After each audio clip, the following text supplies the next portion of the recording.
Before you can program your new spare key, you need to get your key blade cut to match your existing key.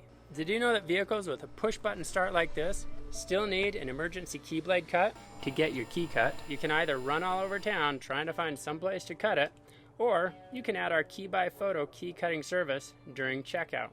It's super easy. Once you place your order, you just take 3 pictures of your key blade, have your phone directly above the key blade so we can see the edges to cut it properly. You'll upload those photos after completing checkout on our website. Then we'll cut your key blade and then wait till your key arrives, cut, ready to fit your vehicle. If you have a smart fob, that emergency key blade is usually hidden inside and is really important. If your fob battery dies or your car battery dies, you're going to need that emergency key blade to unlock the door because the electronics won't work. Our key by photo key cutting service is really cool.